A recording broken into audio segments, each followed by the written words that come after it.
Hello, everybody. My name is Aaron. I'm Mike. And I'm Jeff. Welcome to another episode of the AMPED podcast. How are the two of you doing tonight? Pretty good. How are you? Oh, living the dream, living the dream. So Max Homa had a quote. Here's Max Homa's quote. Are you ready? Everyone who has ever played the game of golf, especially if they do it professionally, is always one bad swing away from considering retirement. They're also one swing away from thinking they can win the Masters. We're a wildly psychotic bunch. I Right. can't argue with a single part of that statement. I was gonna say, I feel like most golfers probably feel like that too. Yeah, I definitely on the pro level, I can see that, but that goes for us too. We are one swing away from going, shit, I can compete, Yep. I got this game down. This is easy. and one bad swing away from breaking an 8 iron. Hey, flashbacks. I think Now, that's where did he end up in the players this past weekend? Because he was up at the top for a little bit on Saturday, wasn't he? Floating around the top. He finished tied for sixth Okay, place. so that's not bad. Yeah.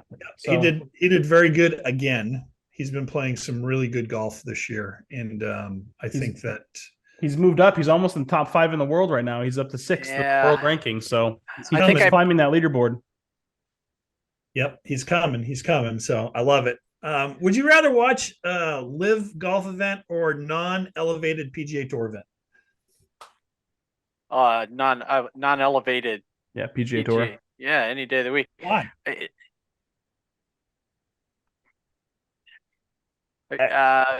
It's covered better Yeah. announcers. So this is where the traditionalist in me comes out, right? Guys look good, got the slacks on, got the golf shirts on. And you have an opportunity if it's, even in the non-elevated events to see incredible golf. Not that you wouldn't see a little incredible golf in live, but they don't have the talent pool quite yet. Yeah, same. I mean, I don't have any way to watch live golf. I don't have cable or what are they on now? CW. Yeah, I The don't have CW. CW. I don't want to download the app to watch them. I just don't have any real desire to watch live golf. Yeah, Excellent. there's no hook in it for Yeah. me, right? There's just no hook. Well, I mean, if you looked at YouTube over the last week, Bryson DeChambeau's on there, and he's got his new golf club set up. He goes through his whole bag. So apparently, he switched to Ping for his irons. He's hitting a stealth driver though, and he's wearing all the Crushers gear, including his bag.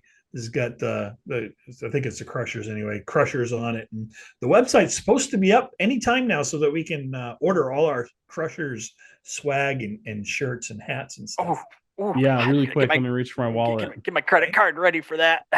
So it's the second event of the year is coming for Live this week, and they still don't have websites up where you can buy swag because the team event is so important. Right. This is a techie talking too. It's not hard to set up an e-commerce site. Now, they have a bunch of merchandise to get together, and so maybe that's part of the problem. Maybe it's supply chain related. Maybe they don't want to put everything up there when they don't have product to sell. Maybe that's the holdup. So I'm not going to pretend to know what's holding them up. But if it's just the website, like an e-commerce site's not that hard to set up. So why aren't they just advertising this on the Live Golf page? Because they have a functioning store on Live Golf. I'm on it right now. Like, you can go buy Live Golf products. Why isn't this just on their website?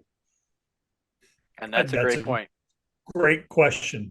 Maybe because they're disorganized. I could be. I don't know. Shocker, I know, but I just feel like you're spreading yourself too thin. You should have everyone, like, you want anyone who's interested in Live Golf to come to one place. They shouldn't have to go to 12 different places to find what they're looking for. It should all be one place. Here's all the teams. You want to buy a t-shirt from that team? Great. Here's all the options that you have for that. I don't know why they have to make their own website.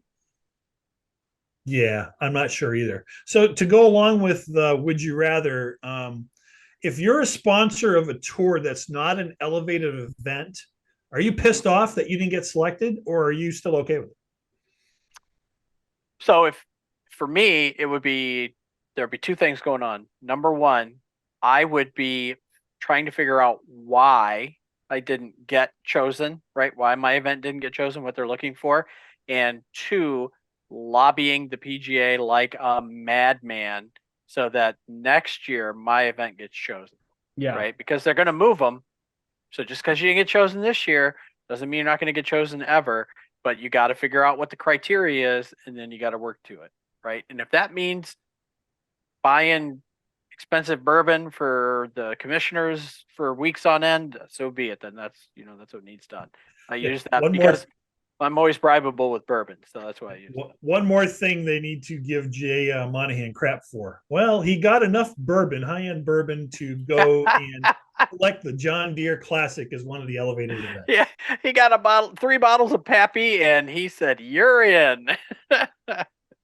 Interesting. I kind of put some thought into that over the weekend. It's like, God, if I'm one of these tour sponsors like Honda, who's no longer going to be a tour sponsor after their last event, right? Right. And they were kind of pissed off that they weren't selected, if I remember correctly, to be an elevated event. So not getting enough of the top 50 players in the world to show up at your event, it's got to be a little bit painful, don't you think? Yeah, I mean, again, I don't know. I feel like a lot of these PGA Tour events are going to be like utilized by a lot of the people that are outside of the top 50 to start getting some experience. I mean, you need both of them. I don't think anyone's going to be that upset about not getting the elevated event, and hopefully the PGA Tour will rotate so that way every year we get different courses hosting these events, and it gives a chance to kind of maybe show off some different stuff. Yeah, there's some classic courses we all want to see. Bethpage Black, Bay Hill is a classic course. Pebble Beach, of course. Pinehurst, Bay Harbor. But I think you move it around. I think that if you're a sponsor and you took your ball and went home, you're now no longer have any chance of getting an elevated event, right? So maybe you pout a little bit, but then you wake up the next day and you pull your big boy pants up and you go figure out what it's going to take to get it done. And if that means, maybe that's courting the golfers, right? Maybe it's saying, guys, hey, sponsorship, whatever's points. I don't know. They do stuff, whatever they can do to make it happen. That's what I'd be doing if I wanted it, right? If that was important to the sponsor. Right. Interesting. Cool. So you heard the news finally about Tiger Woods and his girlfriend breakup. Did you hear any of that stuff? Is this his current girlfriend, or is this I know there were some allegations that came out that he had there was some like assault allegations, right, that we briefly touched on. Well, last week TMZ reported that his ex Erica Herman was suing his estate, trying to void that NDA she signed when they got together, and she claims she's claiming a federal law that voids an NDA when sexual assault or harassment comes into play. Right. So you know what her grounds are? Did you read what her grounds are? No. I read some of it. Why don't you tell me what you found? So I was talking to Mary about this, and I'm like, what is this all about? So apparently what they did is they said, we're going on vacation, or they're going on some vacation or whatever. And so they got all her stuff packed to, like, they were going to take her to the airport, and they dropped her off at the airport, dumped her stuff out, gave her a one-way ticket, and said, "You're out of here." And that was that. And so hell hath no fury like a woman scorned, right? I mean, that was not a very manly way to do it, if you're asking me. Apparently, it's not the first time that's happened too, because I heard a story of Tiger, like another girl came out and said that she had like gone across the country, like they were dating or something. She gone across the country to see him play golf in college, and she showed up to the hotel, and there was a note saying that she could pretty much just go home. Yeah. So she got upset, and she found a lawyer to knit together a story, I'm sure, and that's my understanding. Could there be more? Absolutely. Yeah, we don't know the whole truth, right? But his attorneys are like, look, the law wasn't meant for lawsuits that simply make references to sexual assault or harassment, right? Because that's all she's doing.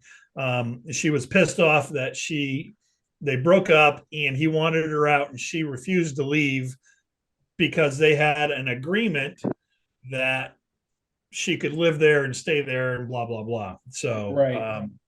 I don't think much is going to come of it if I'm reading everything correctly. But again, it's going to play out in court, and he's going to look like someone who goes to extreme measures to secure his privacy. And there's nothing So wrong with that, right? yeah, and so here's what's going to happen. There's going to be a big meteor kerfuffle, right? Oh Tiger yeah, Woods is a bad guy.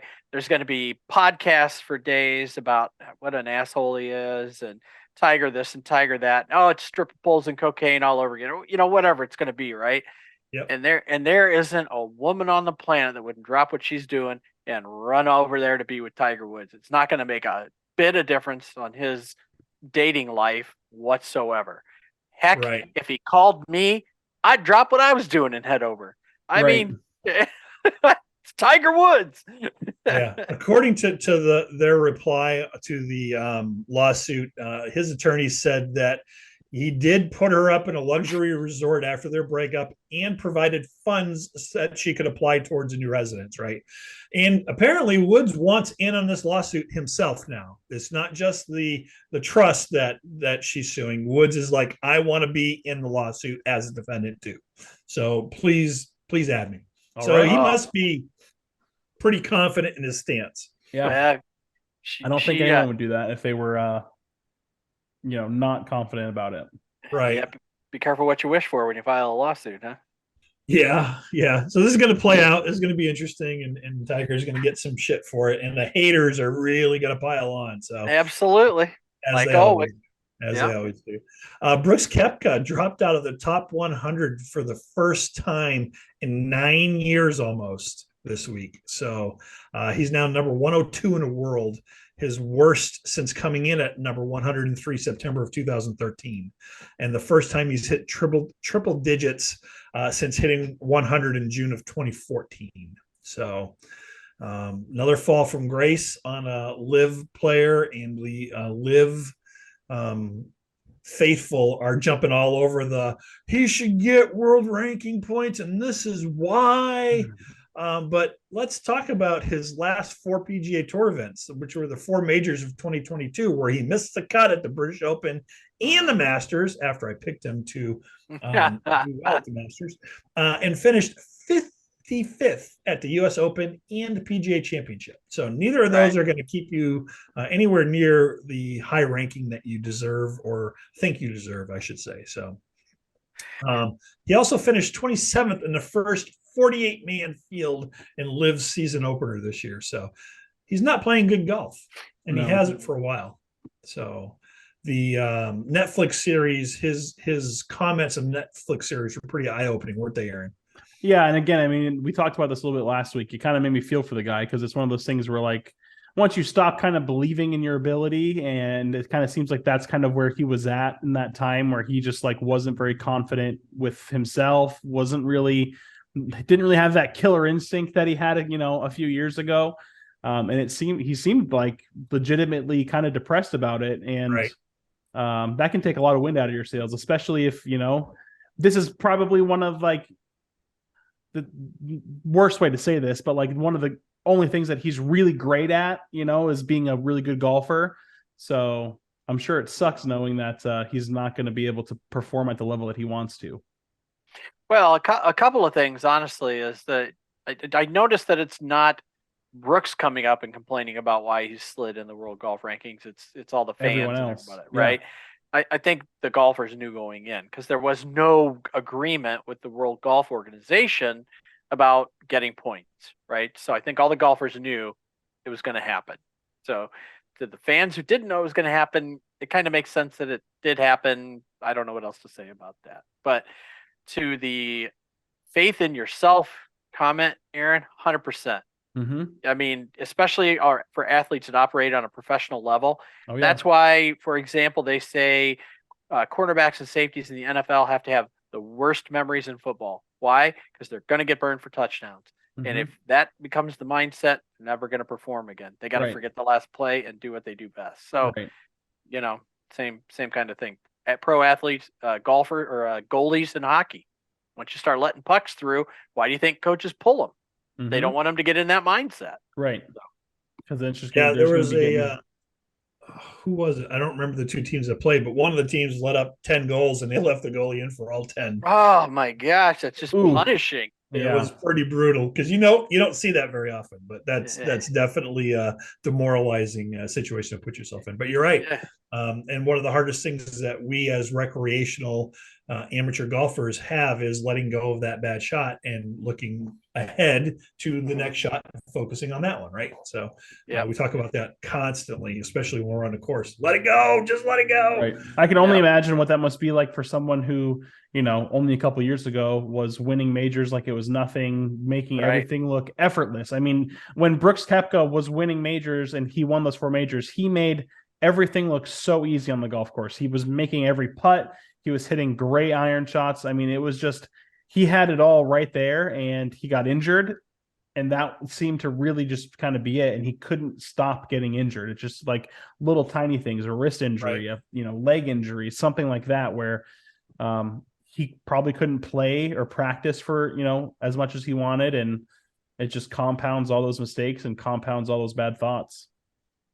Yeah, it's got to be rough. I can't imagine that rapid a descent from where he was to where he is now with his ability on the golf course, because he was a single-minded machine, especially in the majors, just going out there and crushing people. So it's got to be tough. It's got to be tough for sure. I don't think he's hurting, and I don't think he ever will hurt again for money. No, that confidence in yourself. Yeah, hopefully the move to live has kind of eased his mind a little bit and taken a little bit of weight off of his shoulders, and he's just enjoying his life more, because he looked miserable during that Netflix documentary. I mean, he didn't look happy like at all. So hopefully he is now. That's all. Right. That's the most important thing. Yeah, I read an article that said that the Netflix special basically made Brooks Koepka look like a whiny baby.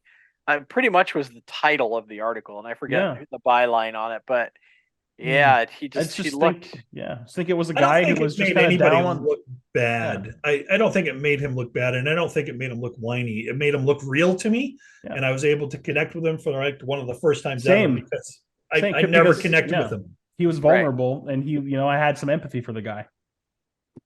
Yep. Interesting. Monday, the governing bodies of golf, the RNA and the USGA, sent letters to equipment companies that announced a proposed model local rule that will allow tournament organizers to require players to use golf balls that were tested under the new modified actual launch conditions to reduce distance. So that bifurcation that's been talked about in the past is something that looks like it might happen. And I, for one, am against it. I don't want to see the pros using a different ball than everybody else uses. I think it takes away, as other people have mentioned, from the one of the beauties of golf, which is everybody has access to the same stuff and can use the same equipment. Right. Now they're saying the ball flies too far, and this is not what the intent of golf is, and it needs to stop. Did I miss a memo when I started playing golf? Because the memo I got said hit the ball in the cup. Yeah, just get it in the cup. As long as you're not cheating, right? Get it in the cup. And there were some other rules there, like don't touch it with your hands, don't throw it, don't kick it, stuff like that. But other than that, I don't remember it saying I couldn't hit the ball as far as I freaking could. Yeah, well, people like Jack Nicklaus, who are very much for this, are complaining that at some point golf courses are going to be, the existing golf courses are going to be obsolete. And I don't think that's actually true. Listen, unless, and again, I mean, human genetics have, just the abilities that people are able to do now versus 60 years ago have obviously increased.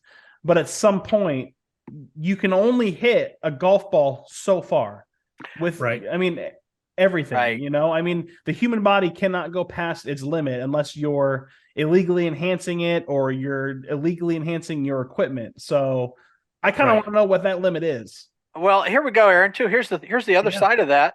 Okay, so they make a golf club that hits it straight every time, and it's legal, and they make a golf ball that'll carry 750 yards. Okay, well, guess what? You can't hit it that far anyway because you're going to be past the hole. Right. So you got to gear down and still play golf. You still Right. got to get it in the hole. Right.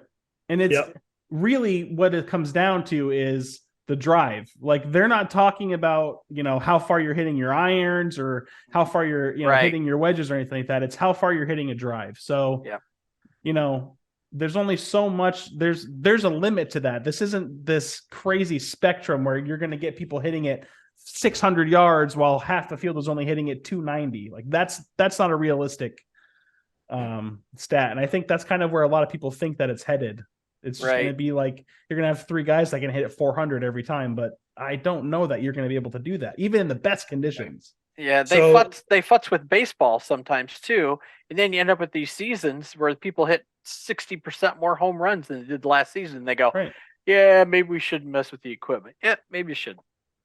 Right. So to give everything a little bit of context, and Tom Pertzer led the PGA Tour in driving distance in 1990 with an average of 279 yards.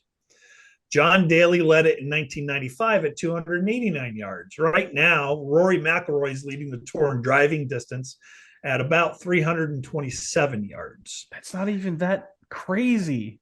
But it's the evolution of the game. I mean, I'm okay with it.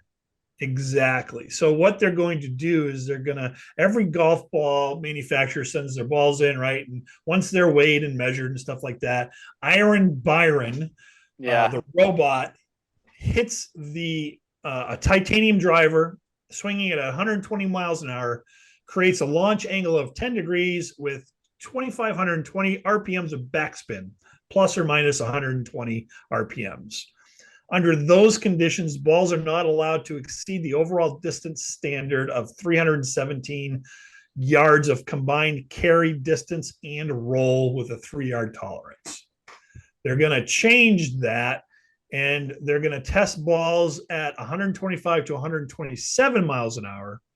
And then they're going to change launch angles to anywhere from 7.5 to 15 degrees and allow backspin rates from 2,200 RPMs to 3,000 RPMs. I don't understand because I'm on the Golf Digest kind of skimming through the article, and it says there's only 25 players on tour right now that have recorded a club speed of 127 miles per hour. Correct. Now, this isn't them. They aren't doing this every time either. Correct. Like you can't swing a golf club 127 miles per hour over and over and over again. It's not going to be good for you. And not pay the price. I think this says more to the players that have put time and effort into doing this, into learning how to create speed. I think it's just part of the game, right? Like if you're going to put the time in to create the speed, so that way you have an advantage hitting it better, but the other guys aren't going to take that time to do that, then And again, granted, humans are all different, right? I mean, we're all built for different things. So obviously you're going to have people that's going to be a little bit easier for, and it's going to be a little bit harder for, but that's life, To go along with what you said, I'm built for comfort and Jeff is definitely built for speed. So, 2 different builds. There you go. Wow. So that, I've decided that on one of the rounds we play this year, we're just going to play with Bandit golf balls. We're going to call it a day. We're just going to hit those things a frickin' country mile and call it good. So go get the old, what were those old oversized balls? Oh my God. Not Top Flight. Another company made them. Oh yeah. They were a different size. Who were they? Just a little bit bigger. It's supposed to be easier to control. It wasn't it wasn't a company you'd think of every day to staff or something like that. Wilson, maybe. I don't remember. Hey, would you be happy shooting a 59 on a regulation 18-hole golf course? Yeah. Yeah, I'd be very happy. Thank you. So there's a pro in Australia. His name is Peter Wilson, who did just that this past weekend. Not once, but twice. Whoa. Yep. Cool. So he's a 45-year-old journeyman who turned pro in 2002 and is ranked 881 in the OWGR. All right. He shot 2 59s, one on Saturday, one on Sunday. Here's the kicker, right? And here's where the discussion is going to be interesting. He did it on his home golf course where he's a member, and it's a 6,001-yard course. It's short. It is short. Still 59, right? That's a short course, but you still got to shoot a 59. I mean, I get it. Is it less than other 59s? No. Well, let me ask a question. What's par on that course? Is par 70. So it is a par 70. It's Par 70. You know what? It's still it's what 211 under rounds. Yeah. Back still really damn impressive, right? It's really good, right? All Absolutely. I just wanted to make sure because there are a lot of people I saw giving this guy shit because probably never shot 1,000 yards. They probably never broken 70, and they're right. talking shit about that. Like I thought, wow, 159, but not one. He shot two back to back. That's crazy. I think you bask in the moment, and he ignores the haters. Oh yeah. If it's me, I wouldn't give him the time of day. Yeah. I thought it was crazy. I thought, you hear about these people that get a hole in one and then get another one right away, in the same round and stuff. 2 hole in ones, 259s. God, man, that's a hard one. I saw something today, and so I'll kind of piggyback off this. Would you guys accept a hole in one on an artificial green? Not an artificial green, but a temporary green that's in the fairway. So the hole's cut. It's just the green's being replaced. There's a flag and there's a hole, and there's the hole in one. It's still a single shot into the cup, right? Single shot so into the cup. whether it's 115-yard par 3 or 160-yard par 3, you still got to hit it right in the cup. Yep. I say, I would. I agree. The same thing with a par 3 course, right? A lot of people say, "Oh, you got a hole in a par 3 course." That doesn't count. It's still you hit it once, it went in the hole. Oh yeah, that's an ace. Yeah, that's an ace. Okay, the ones I like are the stories where people hit the ball so bad it hits something out of bounds and it gets a hole in one. Oh yeah, I've read 2 stories. One off a windshield of a car actually kicked off and went. That's great. And I went, that's just the way it should end, right there. In the cup. Go on YouTube and search incredible golf shots and watch all these bounces, these lucky bounces that people get. I mean, that's golf. It's a game of you got to take whatever it gives you, and sometimes you get a good bounce, and sometimes you get stuck behind a tree. Yep, there's some luck involved. Yeah, you make about half your luck, and the other half is given to you. Yeah, there's some really good videos too of. Like you'll see the dad taking their kid out to go golfing, and they're like 5 years old, and it's just boom, first hole in one. 5-year-old just hits a hole in one. Like first time ever swinging a golf ball. The dad's freaking out, and the kid's just like, okay, cool. Doesn't really understand what's happening. He's like, all right, put it in the hole. Yeah, good for him. At some point, he's going to be 80 years old chasing that. I got a hole in one when I was 5. Yeah, and I still haven't got another one. Yeah, well, I'm 57 and I still don't have one. So. Yeah.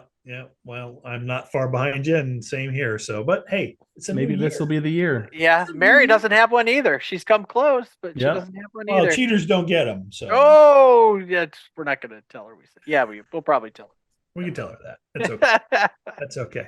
So Scotty Scheffler, is back to world number 1. W. He made Sunday boring, that's for sure. Saturday was exciting. He made almost the entire tournament boring in the right way. If he missed in the exact right spot you were supposed to miss in. And he did. He really shot several rounds that were dull by comparison to others, but he did everything he was supposed to do to win. Yep. And that's what makes Scotty great. He also becomes, just the 3rd golfer to hold the Masters and the Players at the same time behind Tiger and Jack, I think it is. So, And how about how many times world number one has changed just this year, right? Yep. I mean, Rory, John, Scheffler. I mean, these 3 are like the Goliaths of golf right now, right? Yeah. Hopefully Max Homa will be up there soon. If he keeps playing, I'd love to see him get to world number 1. So he is. The Masters is coming. Mm-hmm. It's coming. It's so close. I can't taste it. It's crazy to think that going into last season, Scotty Scheffler did he have no wins? None. He has 8. None. He has 8 wins on tour right now. He's the one, two, three, four, like fifth fastest to 6 wins or something like that, behind some really great golfers. So it's impressive what he's doing, and he's incredibly boring. It's a journeyman's round, right? I mean, it's Yeah. a yeoman's round of golf, if you will. He's just very, I mean, he's very present. Like he's there. Yeah, he plots his way around the golf course. Yeah. But I'm sure he has a plan going into every round, and he sticks to that plan, and that plan wins. Yep. Oh yes, it does. It does, and it wins more often than I think people had thought it was going to win. And he's not just winning. Like it's not like he's barely winning these things. He is 5 shots better than Terrell Hatton. You know, I mean, like even if he was assessed that penalty stroke, like we were talking about, Jeff, because he moved some loose impediments on Saturday, right? You said yes. Correct. Even if he was assessed the penalty stroke, he still would have won, hands down. Wouldn't even need to worry. Right. You didn't hear about the controversy, Mike? And no, I heard a little about it, but I didn't pay a ton of attention to it. I thought if it was something that had been blasted all over the place. So yeah, it was the non-controversy controversy. Hatton came out of nowhere. Yeah, he was not really doing anything going into Sunday, right? No, his back nine propelled him to his finish, which got him like an extra $2 million compared to where he was or something at the time. He was going back nine, so that was pretty nice. Same with Hoagie, who broke the course record on Saturday, right? And shot a 62. Right. So, I mean, he was planning on leaving, and he comes through and makes the cut, and then on a Saturday shoots a 62 to get into contention. John Rahm withdrew. So sick. That hurt Tony a lot. But Rahm falls to number 2. And Rory McIlroy is there as well. And Max Homa moves up to number 6. Schauffele drops back a spot. Victor Hovland jumps back into the top 10 again. And from number 11. And now JT and Colin Morikawa are following him. Morikawa is making rounds on the talk show circuit. So he's looking good in his clothes there, Aaron. Remember that the Netflix special where they were trying to sell him on, was it the brown in whatever color? Like cream colored something? Yeah. Something like delightful. He's like, this is good. And he's like, no. He's like, and they're like, well, what's wrong with it? And he's just like, I just don't think it's really my style. I don't think it was anybody's style, to be honest with you. But with his return to number 1, Scheffler has now spent 32 weeks there. So it ties him with Vijay Singh for 13th all time. Nick Price is next, who spent 44 weeks there. Nicky. And Rahm, 40 weeks there. So, but McIlroy still got 122. People got a long way to go to catch McIlroy's reign at number 1.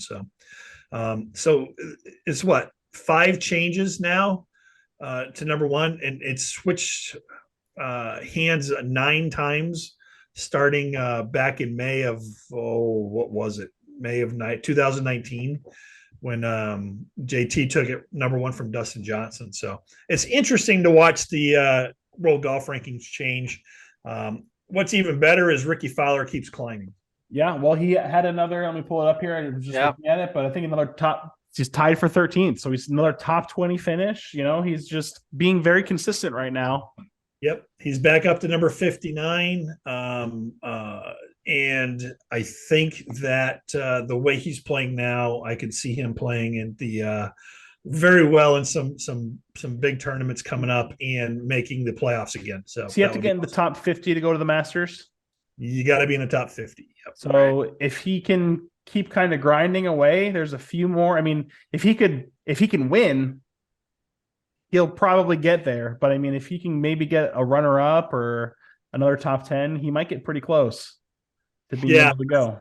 I thought it was a great tournament. The little bit I got to watch, because we were busy with archery all weekend for the most part. But what I watched, I really enjoyed, and it was a pleasure to see Scheffler take the lead and then just kind of cruise and keep doing what he does. So he's got to be a favorite going into the Masters again. Yep. And I, for one, would love to see him repeat. I think that would be fantastic. I don't want to see a repeat of what happened on 18 on Sunday, where he four putted or something stupid. But because it doesn't need to be that exciting, right? So I'd love to see him repeat. I think that'd be fantastic. If he repeats the Masters, he'd be the first one to do it since Tiger did it. Yeah, there's a lot of things that people haven't done that Tiger's done multiple times, like win back to back to back. Well, I just 8 times, I believe, at not, 8 different. Yeah, he's just won a lot of events, but Nick Faldo, Jack Nicklaus, Tiger Woods are the only ones to win back-to-back Masters. Man, it's pretty good company to be in, right? Yep. Not bad.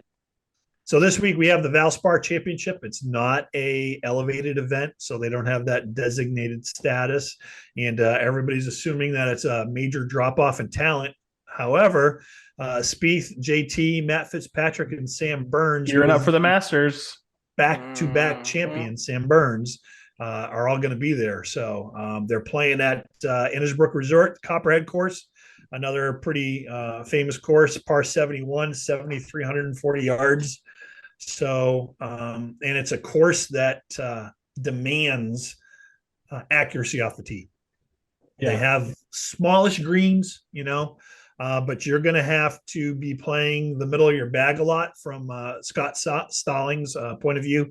He said you're going to have a lot of 175, 190, and 200-yard shots on this course because you have to take less than driver off a lot of the tees. So only 31% of the approach shots originated from inside of 150 yards last year. Wow. So if you're a stellar wedge player and relying on your wedge game, you're not going to get a lot of chances on it this year. No. It's just not there, really.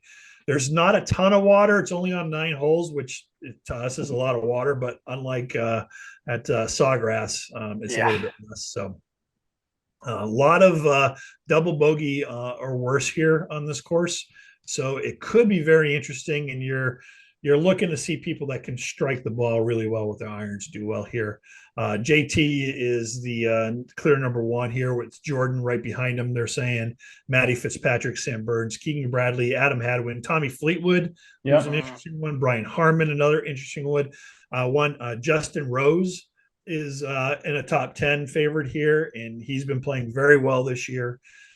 Then you have some rookies, Justin Sue, Maverick McNeely, people like that. So it's going to be an interesting round, I think. Rory's not on the leaderboard. I'm a little surprised, to be honest. Yeah? Yeah, you'd think I would think he would be there because I know he loves playing Augusta. There's only a couple more events left if he wants to try to get there. I heard he's already been scouting Augusta and playing it. So really? Yep. Interesting. Yeah, I think he wants the Masters. I think he wants the green jacket back. I could see. So Ricky has a good record at the Masters too. He doesn't play bad there, so I could see that being a sneaky major for him at some point. Anyway, sorry. That's okay. So it's time for your picks. What do you guys got? Well, I picked so well last week. Let's keep it going. Yeah, me too, man. Patrick Cantlay really did a lot for me. Tell you, Justin Rose looks good to me. Haven't picked him this year. To me, I don't follow Justin that much. He's kind of in the top 10, like you said, to be favored to win here. So I might as well try to put some money on that pony. I'm picking Garrick Higo. Ooh, interesting. Very interesting. Who am I going to pick? I think I'm going to pick KH Lee this week. Do it. Yep. And Tony's picks Justin Sue. So that's he was one of my first picks of the year, so I can't use him. He's definitely playing better now. He didn't make the cut when I picked him, of course. So we have that to look forward to. Live Golf gets back in action this week. They're in Tucson, Arizona at the Gallery Golf Club in Marina. So the South Course there is what they're playing. And it was a course that's been used for the WGC match play in 2007 and 8, but it has not been used in any pro events since then. So I'm not sure. I did not get a chance to look at the course itself and see how difficult it is, things like that. I know it's one of the things that they were complaining about. PGA Tour pundits were complaining that Live Golf does not play on harder or very difficult golf courses, and their setup is not hard. Where Live fools, sorry people, are saying that the Live courses are set up so much harder than PGA Tour courses. Whatever, you know, Yeah. it is what it is. But we don't do a pick 'em here. I don't see any of the big guys doing much after the first week, but maybe it takes DJ a couple weeks to get going, and maybe his team will start doing something. But there's a lot of talk about Phil Mickelson and his lack of ability right now, and he's not much of a draw anymore. But all the Live people that are huge supporters of his still think he can win multiple majors and do all kinds of good things. He just needs a chance. So, well, there I you think, go. I think winning a major at 50 years old is pretty impressive, and Mhm. yep. That's definitely not something to shake a stick at. But I don't see him really doing much no, going forward. Yeah, since he made the move, it's really been it's just not. He's like he fell off a cliff almost. Yeah, From a Yeah. performance perspective. The ladies come out of their East Asia tour. They do not play this weekend. We won't see them in action again until next weekend. They play at Superstition Mountain Golf and Resort Club, which they is do. it's a great place. It sure is. Decent purse. It is a 500 point match for the CME Globe. Leona Maguire run this last year, the Irish lady. So we won't see him this week, but next week we'll see him again. Yeah, and it's a Jack Nicklaus design too. They have two courses there. I've seen it because I've been out there. I haven't played it, but I did look at it. It's gorgeous courses, really, really beautiful stuff. So, well, Superstition Mountain is just a beautiful area. That whole area is great. Yep. If you've never been there, I highly recommend it. And if you get a chance, drive the Apache Trail. It's worth it. It's a lot of fun. Yeah, it's a lot of fun. I was surprised to hear that the Blue Bay event that was in China that was supposed to be last weekend was canceled yet again for COVID-19 reasons. So I think it's 3 years in a row it's been canceled. So, if I were a tour player, I would just not worry about signing up for that event at this point. I don't know that they'll ever come back out of the protocols that they're in. I think it's just going to be, that's just going to be around, and and that's a different discussion. I could talk about that for hours. Yep. Nope. We'll just bypass that and keep going on other stuff. Aaron, what do you got this week? Anything spectacular? No, nothing crazy. Like you said, like we had been dealing with a lot of archery stuff this weekend, and I didn't really have any time to really watch or do anything related to golf. Unfortunately, just wasn't in the cards this week. Yeah, I think that weather looks like it's going to be cool for a little bit and starting to warm up a little bit more. I think we're kind of screwed for the rest of March, though. Hopefully, we can get out in April and maybe play a little bit. It'd be nice to play around by the Masters. I had high hopes in February because me too. Nice, so. Yeah, me too. And then all of a sudden, it's cold, snowing again, and miserable. I actually went out once to try to play, but the course was closed and couldn't get on. So we could I would be down to go to the simulator in town, even just hit some irons. Like realistically, just mess around. We could probably put on like a par 3 course or something and just hit some irons. Yep. Yeah, that's a good idea. That's a real good idea. Bad at all. I agree with you. We should do that. We should do that. After this week, archery's kind of done. We'll keep going a couple times a month just to keep the kids going and keep me going in shooting and getting better. But should be pretty free to do stuff there. So that's pretty much all I got. Jeff, did you bring anything else for us today? Or no, I'm just keeping an eye on the ladies, waiting for them to pick up the sticks again. So that's all I got. Yeah, we got some tournaments we got to look at, some dates we got to look at, try to get some tickets to go see some events around us. The memorial will be here before you know it, and that'd be a fun one to go. That would be a fun one to go to. Yeah, it is. Always is. I love the memorial. Yep, it's a great event. It's a really fun golf course, and bring your A game when you're walking there because it's pretty hilly. So it is. There's a lot of up and down, but it's a lot of fun. So looking forward to this weekend and seeing what happens at the Valspar. and we're getting closer and closer to the Masters. So, So get that soon. first one under our belt and really get things kicked off for the next three majors. So that's all I got from today. Appreciate you guys very much. Thanks for joining us. Sorry about the mess behind me. New computer, taking apart the room, doing things. It's just messy. I apologize for that.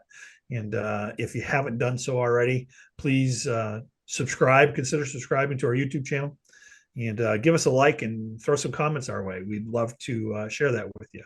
So that's all I got. Appreciate all your time, and thanks for listening. Have a good week, everybody. Bye.